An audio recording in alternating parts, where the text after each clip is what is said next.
It's John Pollock and Cody Saftik. The UFC is back this Sunday night in Phoenix, Arizona, and it will be headlined by the returning BJ Penn, the former welterweight, lightweight, and he says future featherweight champion. I got a chance to sit down with the Hall of Famer earlier this week ahead of his comeback, and here's BJ Penn talking about life after fighting and how there isn't anything but fighting for him.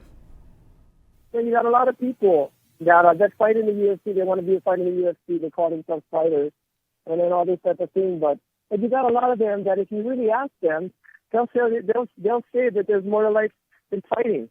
And here I am at 38, and I'll tell you that there's nothing more for my life than fighting. Nothing more important. Nothing even comes close. And that's the only thing that matters to me. So it never even came. You know, somebody who really isn't a true fighter and who's just doing this to get their name out there or be on TV or get a bunch of Instagram followers. For them, it might have been easy, like, maybe something's telling me not to do this. But for me, this is everything. This is it.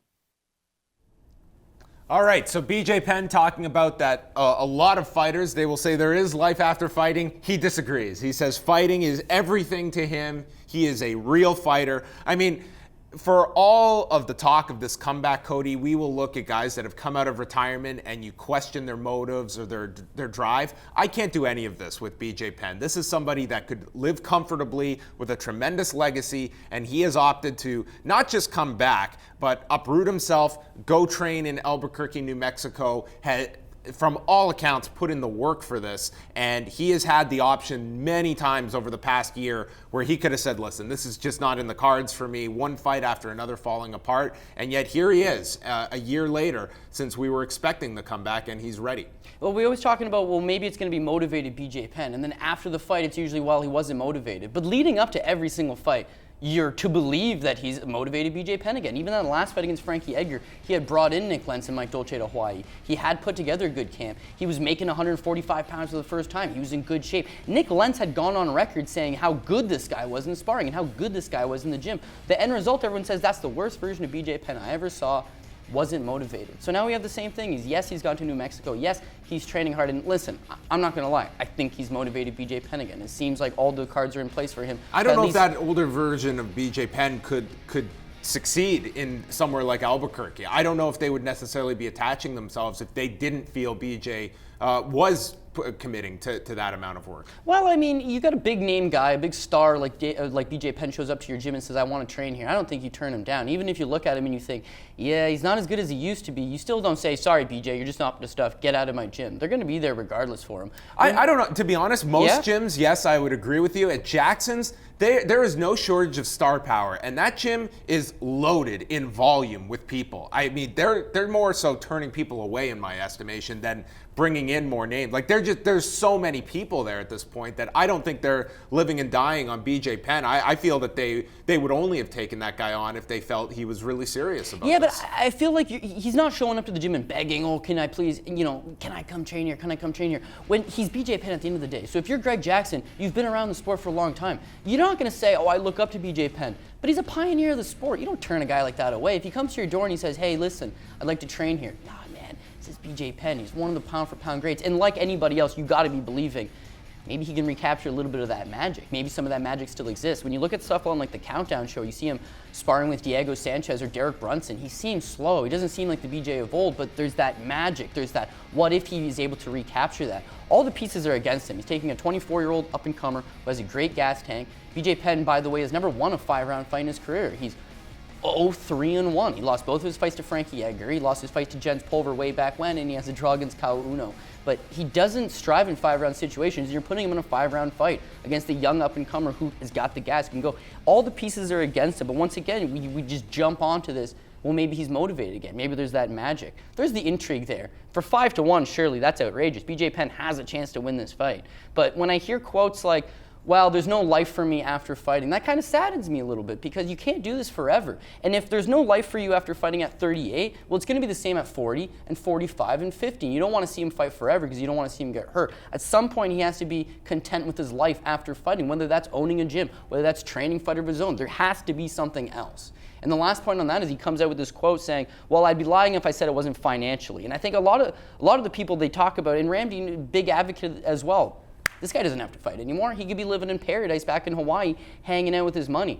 Let's say he's accrued $3 to $5 million in his career. He was getting paid at a time when UFC fighters weren't exactly getting paid that big money. Is that enough to retire for the rest of your life with a whole family to take care of in Hawaii, which I believe is the most expensive state to live in the US? I don't know that it's not financial. I don't know that he can just retire and live in paradise. He's a fighter. He's always going to fight. I'm not saying he's broke. I'm saying he's being realistic in that at 38, I could still get a couple more fights in me, and I'm going to start by taking this.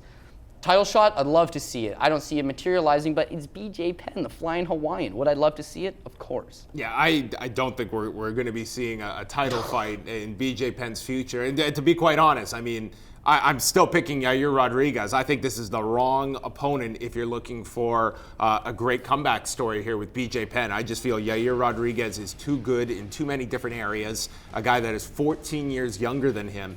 It's to me, it would be the BJ Penn of 2001 fighting a 38-year-old. It's just a different game at this point. But you're always going to pick up question marks and different, well, what would happen in this situation? I think a lot of people, when Yair Rodriguez got booked against Bruce Leroy, well, why is he fighting Bruce Leroy, a non-contender, and Yair Rodriguez is going to be a star?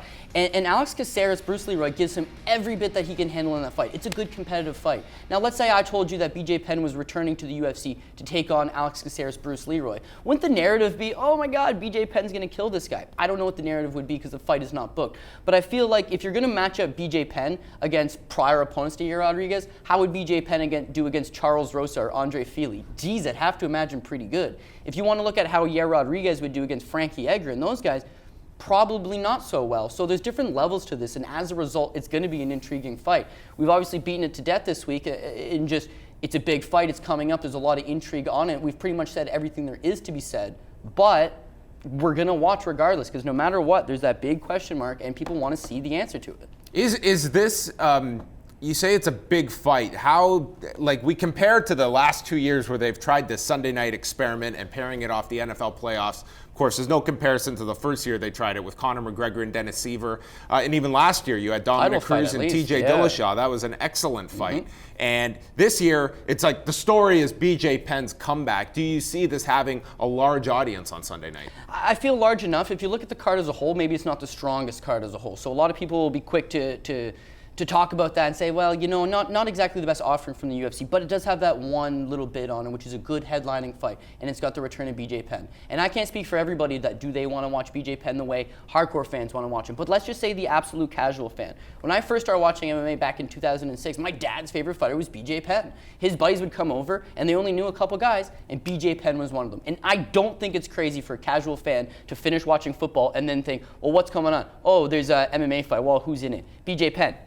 That's one of the names I recognize. I'm going to tune into this MMA and watch BJ Penn. I think if there's a star that's able to get some of that crossover, it's those big name guys. BJ hasn't fought in a while. He's not a champion. He's not a ranked contender, but he still has that big name and that reputation. So I would expect them to be able to carry a little bit over the audience. All right, it's coming up on Sunday night, and you can catch that full interview with BJ Penn up at FightNetwork.com and on our YouTube channel, including BJ providing an update on his brother Regan Penn, who was brought off of an airplane en route to Phoenix. He has since made it there, as well as many other notes going into Sunday's fight against Yair Rodriguez.